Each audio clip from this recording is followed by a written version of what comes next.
At my brother's engagement party, he didn't introduce me quietly. He made sure everyone heard. The Mountain Lodge in Denver was exactly the kind of place people chose when they wanted to impress. Floor-to-ceiling windows framed the snow falling outside, soft and slow, like something out of a brochure. The room smelled of pine, expensive wine, and polished wood. Guests laughed easily, glasses clinked, and a live band played something warm and celebratory in the background. That's when Parker spotted me. He crossed the room with purpose, a smirk already pulling at the corner of his mouth. Without asking, he hooked his arm around mine and steered me forward, straight toward his boss and a small cluster of executives standing near the fireplace. "Hey," he said loudly, his voice carrying just enough to draw attention. "You've got to meet my sister." I felt my stomach tighten. I already knew where this was going. He didn't pause, didn't soften it, didn't lower his voice. "This is Cassandra," he announced, grinning, "our family's failure." The word landed hard, not shouted, not whispered, delivered casually, like a joke everyone was supposed to enjoy. A few people laughed out of reflex, then stopped when they realized no one else was laughing. Conversations around us faded. The music seemed to dip just slightly. I could feel eyes shifting in my direction, curiosity mixing with discomfort. My parents stood just behind Parker, my mother's lips pressed into a thin line before she muttered, "It's embarrassing," as if explaining my existence. My father let out a short, awkward chuckle, the kind people make when they don't want to get involved but don't want to disagree either. No one corrected him. No one said my name properly. No one pushed back. Parker's boss didn't smile. He was a sharply dressed man in his late 50s, calm, composed, the kind of presence that usually dominated a room without effort. He studied Parker first, then my parents, and finally me. His gaze lingered just a fraction longer than necessary. When Parker repeated my name, Cassandra, the man paused. It was subtle, barely noticeable, but his eyes narrowed just enough that I caught it. Something flickered across his expression. Recognition, maybe. Or confusion. Or something else entirely. Then he smiled. Not wide. Not friendly. Just controlled. "Interesting," he said quietly. The word cut through the silence. He turned his attention back to Parker. "I'll see you in my office tomorrow morning." That was it. No explanation. No laughter. No follow-up. Parker's grin faltered, just for a second. But it was enough. The confidence he'd been wearing all evening slipped, replaced by uncertainty he tried and failed to hide. My parents exchanged glances, suddenly unsure whether they'd misjudged the moment. I stood there, frozen. Humiliation burned through my chest, sharp and immediate, like heat rising too fast. I didn't defend myself. I didn't explain. I didn't react at all. I'd learned long ago that reacting only gave people what they wanted. After a few moments, the group slowly dispersed. Conversations resumed in awkward fragments, as if nothing had happened. Parker laughed again, louder this time, overcompensating. My parents drifted toward another table. I made an excuse about a headache. Outside, the cold hit instantly, the kind that made your lungs tighten. Snow crunched under my shoes as I walked to my car alone. My hands shook on the steering wheel as I drove away from the lodge, the glow of the windows shrinking in the rearview mirror. If you've ever been treated like the black sheep in your own family, you know that silence, the kind that follows you home, the kind that replays moments you wish you could erase, over and over again. That night, sleep never came. Every time I closed my eyes, I saw Parker's smirk, heard the word failure echoing in a room full of people who nodded along. By morning, the coffee on my kitchen counter had gone cold, untouched. And I didn't know it yet, but that single moment, the way my brother laughed, the way my parents stayed silent, and the way his boss looked at me had already set everything else in motion. The morning after the engagement party, the silence felt heavier than the humiliation itself. I sat alone at my kitchen table, staring at a mug of coffee that had gone cold hours ago. Snow still dusted the streets outside, untouched and clean, as if nothing ugly had happened the night before. Inside my head, though, the moment replayed on a loop: Parker's grin, my parents' quiet agreement, the way the room had gone still. Being labeled the family failure wasn't new. It was simply the first time it had been said out loud in front of people who mattered to Parker. I had carried that label for as long as I could remember, not because I'd struggled to survive, but because I'd chosen a life that didn't perform well at dinner tables. At 41, I owned and ran my own independent financial consulting firm on the outskirts of downtown Denver. I worked out of a modest office, clean, organized, deliberately unflashy. My specialty was corporate turnarounds, mid-sized businesses in quiet trouble, companies bleeding cash through bad contracts, poorly structured debt, or operational decisions made too quickly and corrected too late. It wasn't glamorous work.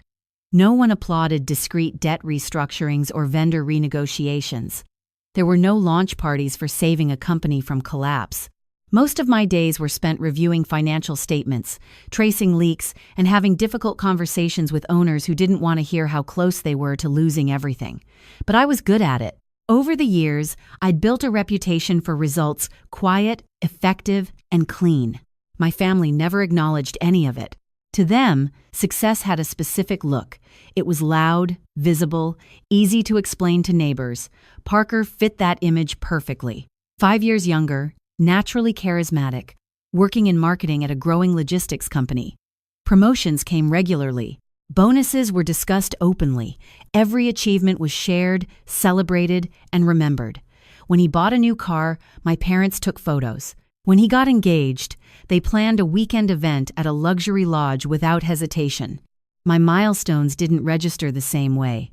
A profitable year, a difficult client saved from foreclosure, a contract renewed quietly after months of work.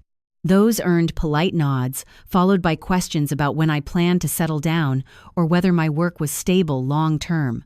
My mother worried aloud that consulting sounded risky. My father suggested I'd be more secure with a real company. I stopped explaining a long time ago. Silence was easier than defending a life they'd already decided wasn't impressive. I never bragged. I never corrected their assumptions. I didn't need applause to know my work mattered. At least, that's what I told myself. 3 months before the engagement party, Parker called me unexpectedly. His tone was casual, almost cheerful. He and Savannah were planning the event at the Mountain Lodge, and he was overwhelmed at work. He needed help with some boring logistics. "You're good at that stuff," he said lightly. "Just reviewing a few vendor contracts." I hesitated. I knew better. But despite everything, he was still my brother. That carried weight I hadn't fully examined yet. I agreed to help on the condition that it would be minimal. It didn't stay minimal. What started as a quick review turned into late nights. I noticed problems immediately. A main event coordinator contract included clauses that exposed Parker to massive penalties if timing or deliveries went wrong, the kind of oversight that could spiral into lawsuits. I spent hours renegotiating, stripping out risky language, securing better terms. Parker never asked what I'd changed. He just said thanks and moved on. Then the deposits became an issue. 2 weeks before the event, emails arrived from the photographer and the band. Payments overdue, cancellations pending. If those vendors pulled out, the entire party would collapse. The lodge had strict rules. No refunds. I wired the money myself. $14,000 total. From a recent client retainer, Parker promised to pay me back immediately. The money never came. I kept going anyway, corrected inflated florist charges, negotiated catering rates down after showing competitive bids. Every fix happened quietly, late at night or early morning, so it wouldn't interfere with my real clients. Parker never saw the chaos behind the scenes. To him, everything simply worked. At the lodge, the event was flawless. Guests complimented the organization. Savannah beamed. Parker accepted praise like it was inevitable. And then he called me the family failure. Sitting there the next morning, I finally saw the pattern clearly. My family measured worth by visibility. I worked in the margins, solving problems no one wanted to admit existed. They mistook restraint for weakness, silence for failure. What they never saw was the irony. While they dismissed me, I had been quietly holding things together. For clients, for companies, and most painfully, for Parker. The realization settled slowly but firmly. I wasn't invisible because I lacked value. I was invisible because I never demanded to be seen. And for the first time, I wondered what would happen if I stopped trying to earn recognition from people who had never bothered to look closely in the first place. Once I saw the pattern, I couldn't stop noticing it, how easily my work disappeared into the background, how naturally Parker assumed things would simply work out for him. The engagement party wasn't the first time I'd quietly stepped in to fix something for him. It was just the most expensive, most visible example of how invisible my effort had become. After I agreed to help with the vendors, I told myself it would be limited. A quick review, a few emails, nothing that would pull me too far into his chaos. But the deeper I looked, the clearer it became that the event was being held together by optimism rather than planning. The first red flag was the main event coordinator's contract. On the surface, it looked standard: dates, deliverables, deposits. But buried in the fine print were clauses that shifted nearly all liability onto Parker. If a delivery ran late because of weather, staffing, or third-party delays, penalties would trigger automatically. If the coordinator decided to enforce them, Parker could be on the hook for tens of thousands of dollars. He had already signed it. I called the coordinator directly. What I expected to be a quick clarification turned into a 3-hour negotiation spread across 2 nights. I walked them through the inconsistencies, pointed out language that would never hold up under scrutiny, and made it clear that Parker would walk away if the terms weren't revised. By the time we finished, the contract was cleaner, safer, and significantly more balanced. Parker never asked what I'd changed. He just texted, "All good now?" and moved on. 2 weeks before the party, things escalated. Emails from the photographer and the live band landed in my inbox within hours of each other. Deposits were overdue. Cancellation notices were being prepared. The photographer had another booking waiting. The band needed confirmation, or they'd release the date. I called Parker immediately. He sounded distracted, irritated even. Work deadline. Meetings all day. He said he'd handle it. Then he didn't. The Mountain Lodge had strict rules. If key vendors pulled out, there were no refunds on the venue. No exceptions. Savannah had already told her family about the party. Invitations were sent. Travel was booked. If it collapsed, Parker wouldn't just look disorganized, he'd look incompetent. I wired the money myself. $8,000 to the photographer, $6,000 to the band. I used part of a client retainer I'd just received, telling myself I'd sort it out once Parker reimbursed me. He promised he would. "You're a lifesaver, Cass," he texted. The money never came. I could have stopped there. I should have. But the problems kept surfacing. The florist sent an updated invoice with nearly $4,000 in premium charges that hadn't been part of the original agreement. Rush fees, upgrade fees, vague service adjustments. I caught it immediately and called them before Parker ever saw the bill. After an hour on the phone and a few carefully worded follow-ups, the charges disappeared. Then, catering tried to inflate bar service rates, assuming no one would check. I requested competitor pricing, highlighted inconsistencies, and negotiated the total down by 20%. Each issue on its own wasn't catastrophic. Together, they were a slow bleed that would have drained Parker dry without him ever realizing why. All of it happened quietly. Late nights, early mornings, from my home office while my real clients slept. I didn't announce it. I didn't explain it. I didn't keep score. By the time the engagement party arrived, the chaos had been scrubbed clean. The lodge was transformed. Candles lit every surface. Music flowed seamlessly through the room. The photographer moved effortlessly, capturing moments Savannah would treasure for the rest of her life. Guests complimented the organization, the timing, the professionalism. Parker soaked it all in. People congratulated him on pulling off such a flawless event while juggling a demanding job. Savannah smiled beside him, thanking him for making her vision come true. My parents beamed with pride, as if the success confirmed everything they'd always believed about him. I sat quietly near the edge of the room, watching it unfold. No one knew how close the entire event had come to unraveling. No one knew about the contracts rewritten, the deposits wired, the invoices corrected, the negotiations that kept the party alive. To them, everything had simply worked out.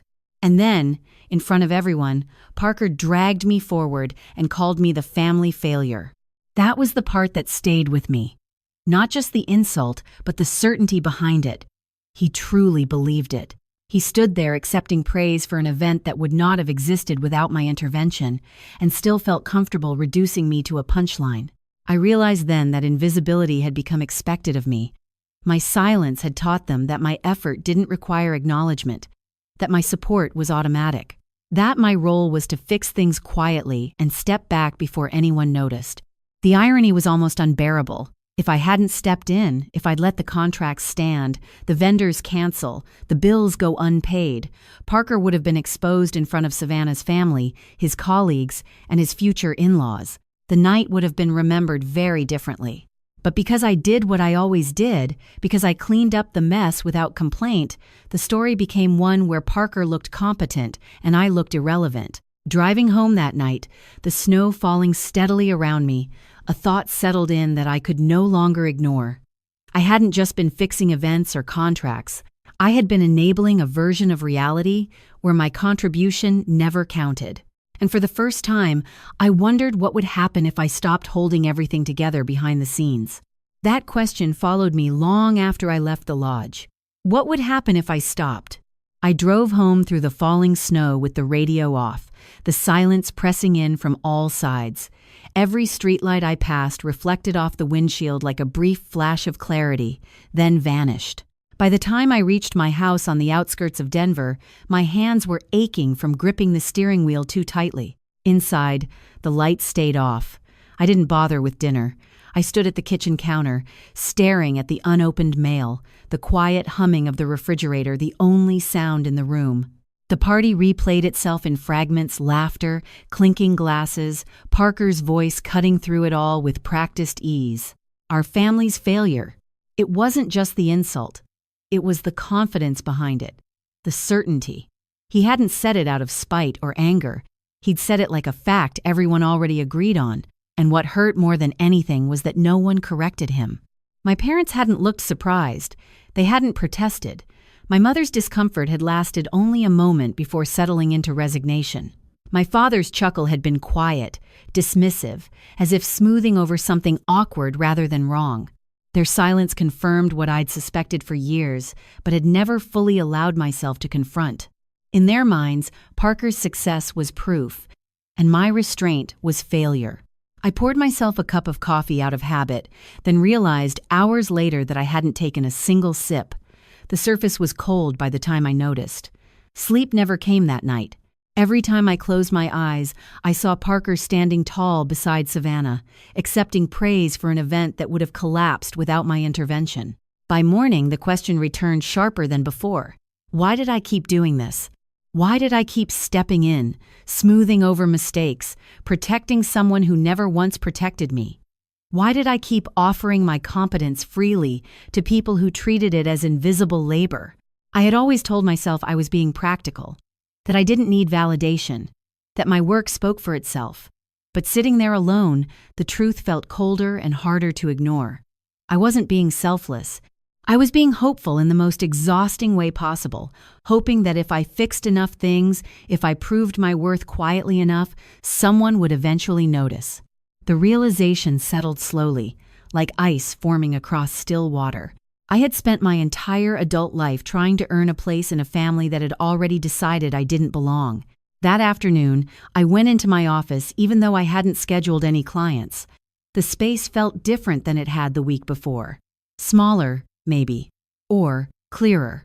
I walked past the framed credentials on the wall, the testimonials from owners whose businesses I'd saved, people who had trusted me at their lowest and walked away stronger because of it. They had seen my value immediately. My family never had. As I sat at my desk, emails began to come in from my real clients. Questions, updates, requests for guidance, companies relying on me to keep them afloat. The contrast was impossible to miss. Out in the world, my work mattered. It made a difference. It carried weight. But inside my family, I was still the afterthought, the cautionary tale, the one who didn't fit the script. I realized then how much energy I'd wasted compartmentalizing those two realities, telling myself they didn't intersect, pretending that being undervalued at home didn't bleed into how freely I gave myself away. The engagement party hadn't broken me. It had clarified something.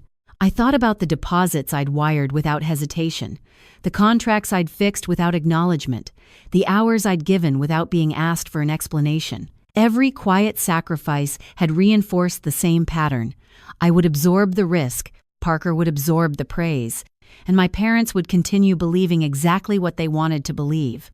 For the first time, the idea of stepping back didn't feel selfish. It felt necessary. That night, as the sun dipped behind the mountains and the snow finally stopped falling, I understood something that had eluded me for years. My silence hadn't kept the peace. It had preserved a lie, one where I existed only to support others, never to stand on my own. I didn't make any dramatic decisions that day. I didn't confront anyone. I didn't send messages or demand apologies. I simply let the truth settle where denial had lived for too long. I had fixed everything for Parker again, and he had repaid me by humiliating me in front of a room full of people. The weight of that realization didn't crush me the way I'd expected. Instead, it sharpened my focus. Because once you see the cost of protecting someone who benefits from your invisibility, you can't unsee it. And for the first time in my life, I felt ready to stop holding everything together for people who never once held space for me. The clarity I felt that night didn't fade with sleep. It followed me into the next week, quiet but steady, like a pressure behind my ribs. I went back to work, answered client emails, reviewed reports, and returned calls the way I always did. Outwardly, nothing had changed. Internally, something had shifted. I was no longer numb to how much I'd been carrying for other people. The following Tuesday morning, I was reviewing a cash flow projection when my phone buzzed on my desk. I ignored it at first, assuming it was another client question. Then my assistant's number appeared, followed almost immediately by a knock on the glass door of my office.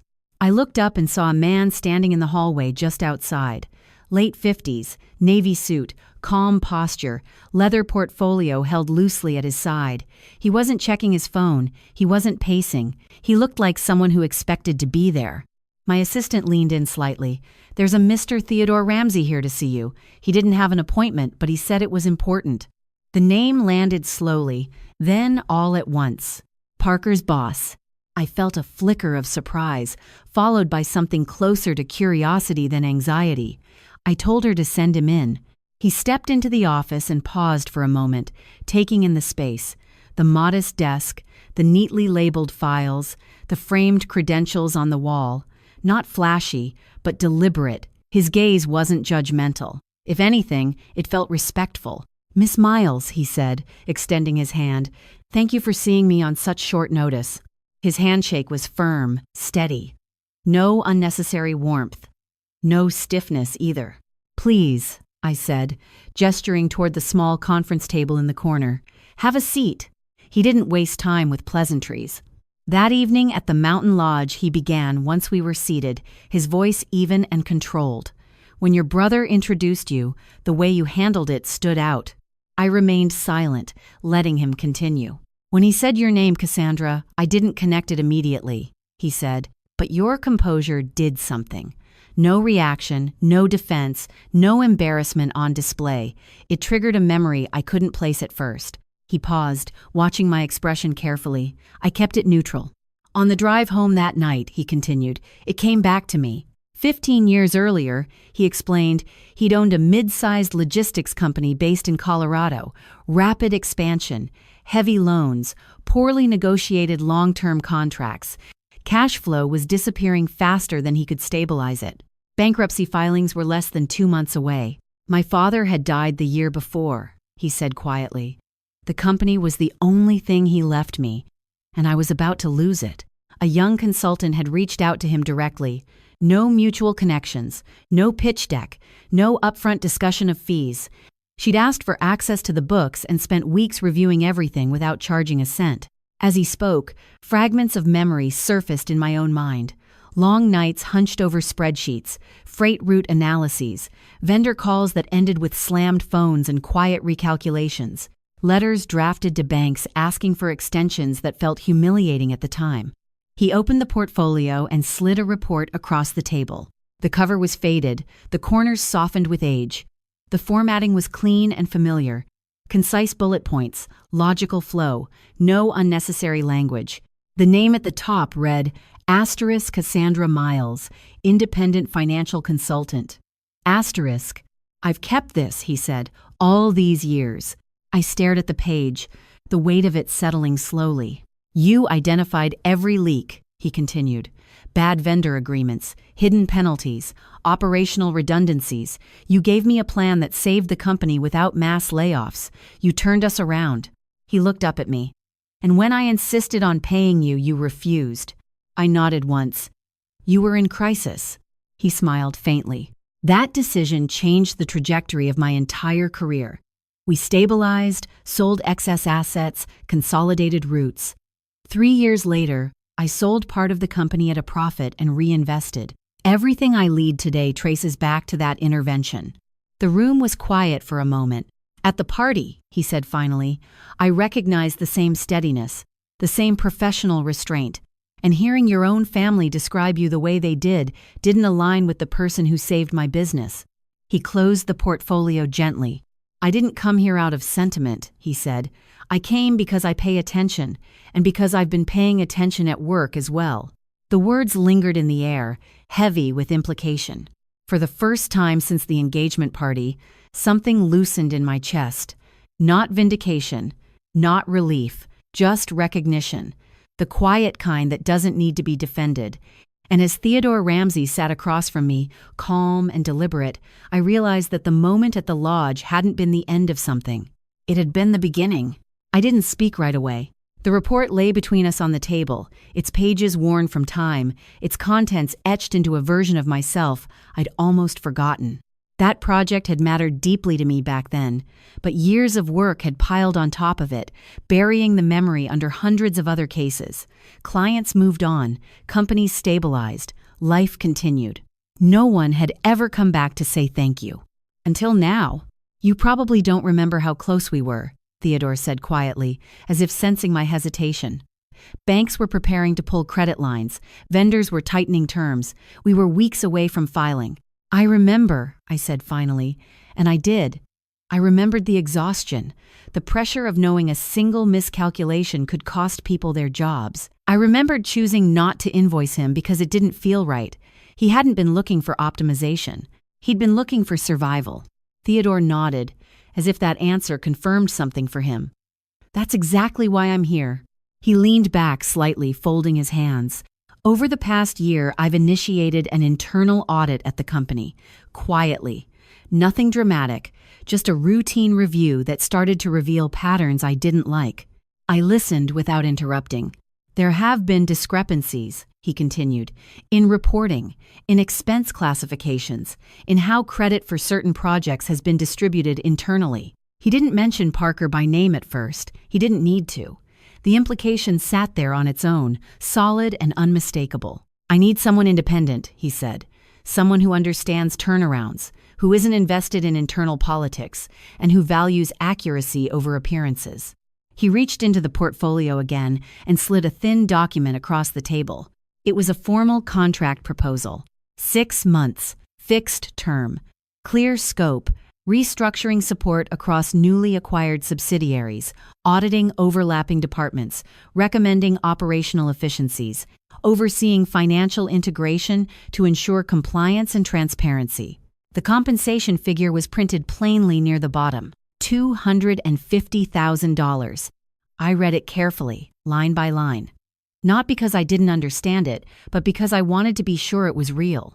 The engagement would demand time, travel, full access to sensitive data, but it also represented something I hadn't been offered before: work at a scale that matched my capability, with leadership that understood what I brought to the table. I need to be clear about one thing, I said, looking up. I can't be involved in any decisions related to Parker personally. Theodore didn't hesitate. You won't be. The evidence stands on its own. Your role would focus solely on the restructuring project. That distinction mattered. I wasn't interested in revenge. I wasn't interested in settling scores. I was interested in doing the work correctly. I asked for time to review the proposal. He agreed without pressure. Over the next few days, we spoke several times. Phone calls, follow-ups, clarifications. He asked thoughtful questions about my current practice. I told him about recent cases, family-owned businesses facing foreclosure, suppliers navigating supply chain disruptions. He listened attentively, engaging with the details rather than skimming for highlights. For the first time in a long while, I felt professionally seen. I ran projections, evaluated how the engagement would fit alongside my existing clients, considered travel logistics between Denver and the company's headquarters. The numbers made sense. The opportunity did too. When I signed the contract and sent it back electronically, Theodore responded almost immediately. Gratitude, next steps, initial data access, site visits scheduled. Before we ended our final call that week, he added something almost casually. While reviewing broader financial activity, he said, my team noticed some unusual transfers. They appear unrelated to company operations, but connected to personal accounts tied to people close to Parker. He paused, careful with his words. Nothing conclusive yet, and I won't draw conclusions without full context, but it's something I felt you should be aware of. I didn't ask for details. I didn't need them. The contract stood on its own merits. The work ahead demanded focus. The following Monday, I began onboarding with his team. Secure system access, document repositories, departmental overviews. The scale of the operation was larger than anything I'd handled before, but the fundamentals were familiar. Data told the truth if you knew how to read it. For the first time since the engagement party, my days felt purposeful again. Not reactive, not defensive, just grounded in work that mattered. A strange realization followed me as I settled into the rhythm of the project. Everything that had unfolded, the insult, the silence, the unexpected meeting had not derailed me. It had redirected me. I hadn't been elevated because someone felt sorry for me. I hadn't been rescued. I'd been invited in because my track record spoke for itself, even when my own family refused to hear it. And as I stepped into this new role, working directly with an executive team that respected competence over performance, I understood something quietly profound. The moment Parker called me a failure hadn't diminished me. It had revealed exactly how far I'd already outgrown the place where that word had ever held power. The deeper I moved into the restructuring project, the clearer the fault lines became. At first, the data looked like any other large operation complex, layered, busy, but patterns don't lie. They repeat. And repetition is where truth hides. Within the first 2 weeks, Theodore's forensic accounting team looped me into their findings. We sat around a long conference table, documents spread neatly in front of us, expense reports, email chains, annotated spreadsheets. Everything was organized, methodical, impossible to dismiss as coincidence. The name Parker appeared early and often. The most visible issue centered on a high-value contract with a national retail chain. It had been publicly credited to Parker as his personal initiative. He'd presented the final proposal, accepted congratulations from senior leadership, and walked away with a substantial performance bonus and a promotion recommendation. On paper, it looked impressive. In reality, the work belonged to someone else. A junior analyst named Nathan Hayes had spent 6 months researching market data, building financial models, and drafting the original proposal. His name appeared throughout early documents. His analysis formed the backbone of the deal. But 2 months before the final presentation, Parker inserted himself into the process. Email records showed him directing team members to route all updates through him personally. He made small edits, rephrased conclusions, and forwarded the material upward as if it were his own. By the time the proposal reached executives, Nathan's role had been reduced to a footnote if it was mentioned at all. The commission tied to that deal totaled $47,000. The visibility it brought accelerated Parker's career. And Nathan stayed silent, uncertain, replaceable, and keenly aware of how fragile his position was. That was only the beginning. The next folder held 18 months of expense reports, itemized, cross-referenced, categorized. The pattern was subtle at first, minor reimbursements that slipped through unnoticed, meals slightly outside policy, transportation charges that stretched the definition of business-related. Then, it escalated. A weekend trip to Las Vegas documented as client development meetings, a luxury hotel stay in Miami labeled networking coordination, High-end clothing suits, shoes, accessories categorized as professional attire required for executive presentations. Even preparatory costs for the engagement party venue, scouting visits, catering tastings had been quietly billed to the company. The total exceeded $110,000. The forensic team had cross-checked every item against personal credit card statements, calendar entries, and travel itineraries. The mismatches were undeniable. This wasn't carelessness, it was a system, one that had grown bolder as time passed without consequence. I listened as the findings were presented, a familiar mix of disbelief and recognition settling in. Parker had always taken shortcuts when they benefited him. Seeing it laid out so cleanly stripped away any lingering doubt. Theodore remained calm throughout. He asked questions, requested clarifications, took notes. There was no anger in his demeanor, just resolve. A few days later, Parker called me. His voice was strained, urgency bleeding through the usual confidence. "Cass, we need to talk. In person, please." We met at a small coffee shop downtown, neutral ground away from both our offices. He arrived late, disheveled, his shirt untucked, dark circles under his eyes. Savannah wasn't mentioned. He ordered nothing. "They're closing in," he said immediately. "Expense reports, the retail contract. It's getting serious." I stayed quiet. "They want corroboration," he continued. "Anyone who's familiar with my process, you've glanced at some of my work before, presentations, strategy. If you could just confirm that we bounced ideas off each other, that I consulted you, it would help." The words landed exactly as I'd expected them to, framed as family, framed as obligation. "I'm not going to lie," I said evenly. His expression hardened. "You owe me that much." "I don't owe you lies," I replied, "and I'm staying out of it." He leaned forward, gripping the edge of the table. "This could end my career. The wedding. Everything we've built. You really want to be the one who lets that happen?" I stood. "Your choices did this, not mine." The calls escalated after that. Voicemails at odd hours, messages that shifted from apologetic to accusatory, claims that I'd always resented his success, that I was jealous, that I was finally getting revenge. Then the email appeared.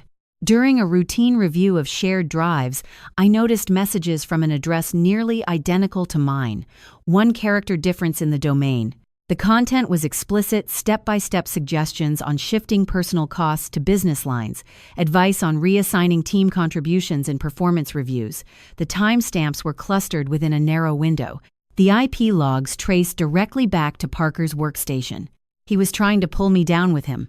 I documented everything meticulously. Screenshots, metadata, access records.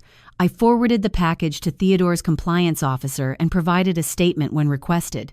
The response was swift. Parker was summoned to a disciplinary hearing. The panel proceeded methodically, projecting evidence on the screen, receipts, emails, timelines. When the forged correspondence appeared, his explanations unraveled. The outcome was delivered professionally. Immediate termination for gross misconduct, civil recovery of all misappropriated funds, notification of authorities for potential criminal charges. Security escorted him out with a standard box in his arms. I didn't feel victory, I felt release, like exhaling after holding my breath for decades. The collapse wasn't something I'd caused. It was something he'd built, piece by piece, while assuming someone else would always clean up after him. This time, no one did. The fallout didn't end with Parker's termination. If anything, that was when the pressure shifted direction. At first, it came quietly. Missed calls from numbers I didn't recognize. Voicemails left late at night. His voice tight and unfamiliar. He sounded smaller than I'd ever heard him, stripped of the confidence he wore so easily when things went his way. "Cass, please," one message began. "I just need you to talk to them, clarify a few things. This is being blown out of proportion." I didn't respond. The next messages changed tone. Apologies turned into urgency. Urgency turned into blame. He reminded me of holidays I'd hosted, favors I'd done, moments he reframed as debts he was now calling in. "Family backs family," he said in one voicemail, the words heavy with expectation. "You can't just sit back and watch this happen." I deleted them without replying. Then the texts started. Bursts of messages sent within minutes of each other, accusing me of jealousy, of resentment, of finally getting revenge for years of being overlooked. He claimed I'd always wanted to see him fall, that I'd been waiting for an opportunity like this. None of it surprised me. Desperation has a way of rewriting history. I stayed focused on the restructuring project, burying myself in work, site visits, meetings, integration plans. I reminded myself that my role was professional, not personal. That whatever Parker was facing now was the result of his own choices. Then I found the email. I was reviewing shared drives late one evening, checking documentation for overlapping departments, when something felt off. A message thread appeared in a folder I hadn't accessed before. The sender's address looked familiar at first glance. Too familiar. It was almost my professional email. Almost. One character in the domain was different. I opened the message. My stomach tightened as I read. The content was explicit. Step-by-step suggestions on how to shift personal expenses onto business lines. Advice on reassigning team contributions in performance reviews to consolidate credit. Language designed to make unethical behavior sound routine. Strategic. Acceptable. The timestamps were clustered tightly together, all created within the same narrow evening window. The formatting was sloppy, rushed, as if whoever had written it hadn't had time to think it through properly. And the implication was clear. The messages were written to look like they came from me. I checked the metadata, IP logs, access records. The trail led directly back to Parker's workstation. He wasn't just trying to save himself anymore. He was trying to take me down with him. For a moment, I sat perfectly still, the weight of it pressing in. There was a time when this would have sent me spiraling, a time when I would have questioned myself, wondered if I'd somehow invited this. If staying silent earlier had made me complicit, that moment passed quickly. I documented everything. Screenshots exported, metadata saved, access logs preserved. I compiled the evidence carefully, methodically, the same way I'd approach any client crisis. Emotion had no place here. Accuracy did. I forwarded the full package to Theodore's compliance officer and followed up with a concise explanation of what I'd found. When they requested a formal statement, I provided it without embellishment, just facts, dates, evidence. The response was immediate. I was informed that the forged correspondence escalated the situation significantly. Attempted obstruction, deliberate misrepresentation. It wasn't something that could be explained away as stress or oversight. A disciplinary hearing was scheduled. Given my contractor status and direct relevance to the matter, I was invited to observe from an adjacent room with one-way glass.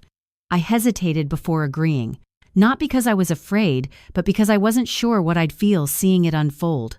In the end, I went.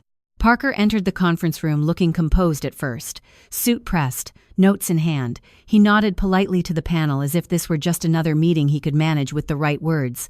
Theodore sat at the head of the table, calm and unreadable. Beside him were the chief financial officer, the HR director, and in-house counsel. They proceeded methodically. Receipts appeared on the screen. Expense reports, email chains, altered timelines. Parker explained each one, confidently at first. High-pressure deadlines, ambiguous policies, team dynamics where credit naturally flowed upward. When they presented the forged emails, his composure cracked. He stammered, redirected, claimed misunderstanding, suggested coincidence. When pressed on the IP logs and timestamps, his explanations collapsed in on themselves. The panel didn't raise their voices. They didn't argue. They simply waited for answers that never came. The outcome was delivered without drama. Immediate termination for gross misconduct, civil recovery of all misappropriated funds, referral to authorities for potential criminal investigation given the deliberate nature of the actions. Security appeared quietly at the door. Parker gathered his belongings into a standard cardboard box.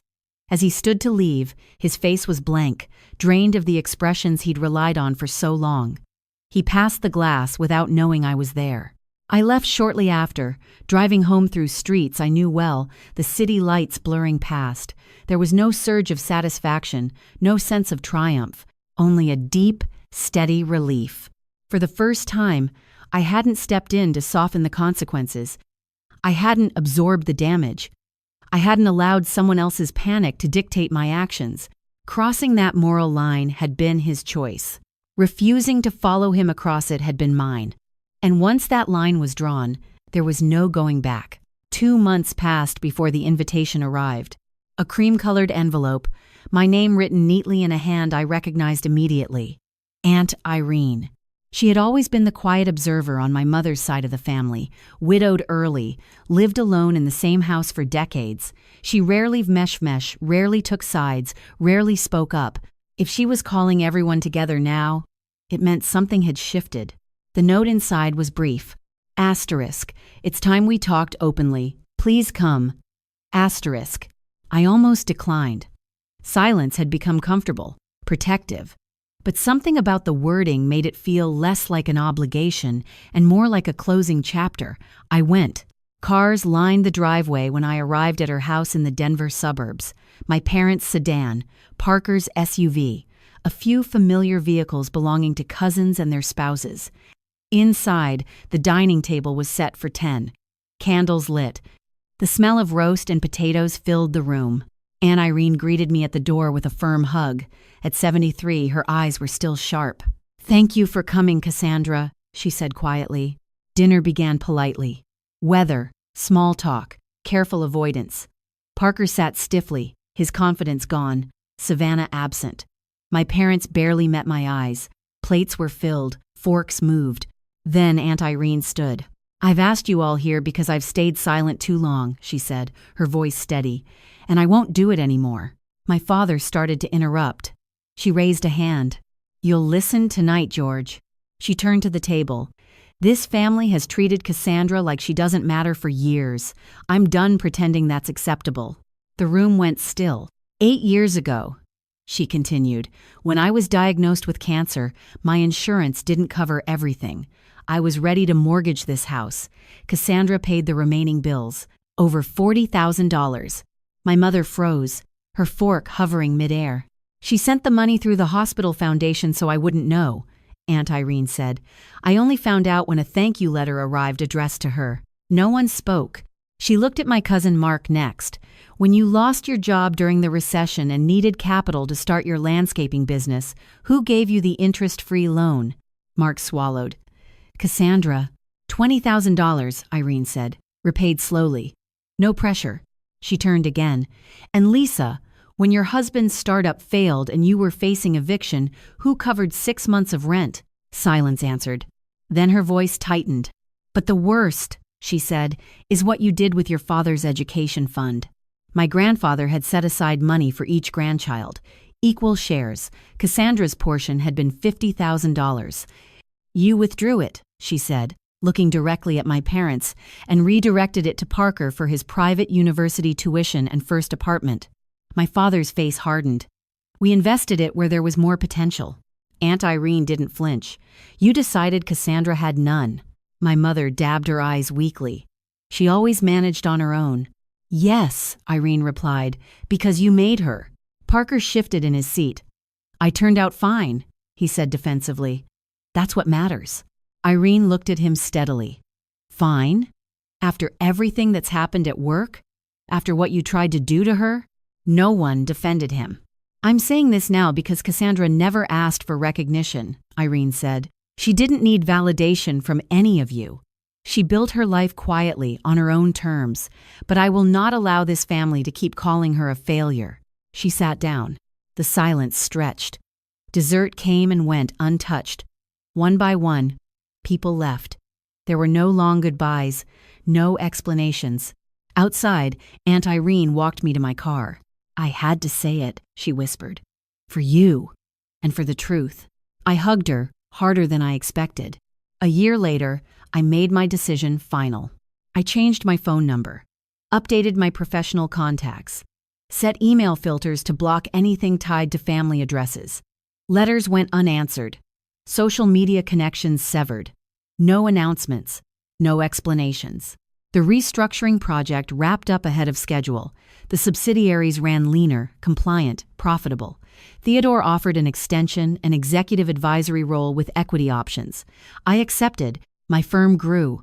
I moved into a larger office, hired 2 associates, took on selective pro bono cases, helping small businesses in crisis the way I once had. Word filtered back occasionally. Parker and Savannah divorced quietly. Civil judgments drained his savings. Job applications went nowhere. My parents stayed in the same house. Quieter now. Older in photos I didn't seek out. I didn't feel satisfaction in their decline, only certainty in my boundaries. Some evenings, driving home through Denver, I thought about how much energy I'd wasted proving myself to people who refused to see me. That energy belonged elsewhere now. Cutting ties wasn't cruelty. It was clarity. If this story resonated with you, if you've ever been labeled the failure while holding everything together, leave a comment and share where you're watching from. Your story matters more than the names they gave you.